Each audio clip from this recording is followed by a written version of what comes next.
The thing we have to remember here is that the pause is there for a reason. So over harvesting of a plant can cause more detriment to the environment and to that plant.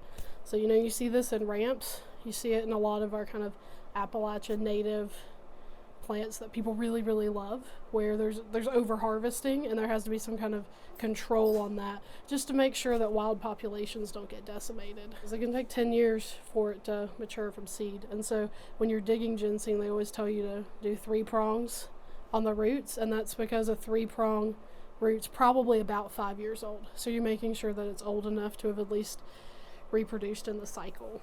I mean, and you see the same thing with ramps. So you see where, because ginseng can go for $700 or $800 a pound, people are grabbing anything they can find that's a plant, even though you're really not supposed to sell it without 3 prongs. If you look at the history of kind of like ginseng and I guess like settler interactions, like, I mean, people have been making money off of it since like the early 1800s, and a lot of money. You see the same thing with ramps, where people dig the entire plant and not the roots. Like, they'll take those with them.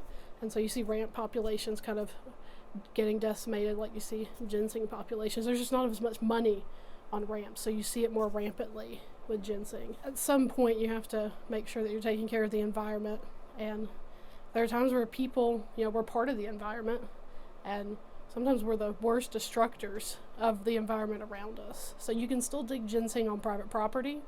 So if you have property and have ginseng, you can still dig ginseng. If you know someone that's given you like a legal right-of-way, that's just on any land that the National Forests have control over. I mean, one thing to remember if you're on your private property is to be conscious of how you're making sure that that's reproducing.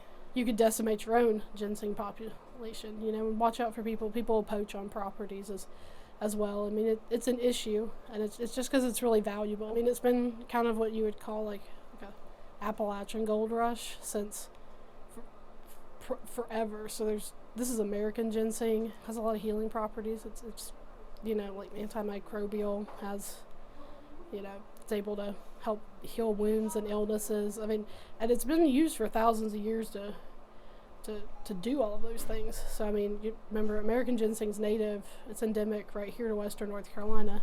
So indigenous populations like the Cherokee that have used ginseng as in medicines for thousands of years. It's a very desirable plant. There's a huge market for it in China as well, because Chinese ginseng's always been used as a medicinal plant, but a lot of markets in China like the American ginseng better. Like, it's more potent. It's just a different crop. So there's demand for it globally as well. That's why it's so expensive. There are people who are forest farming ginseng in this area. So forest farming, so it's more of a, it's like, you can farm out in a field, but you farm in a forest. So you have like a designated area that you've set off.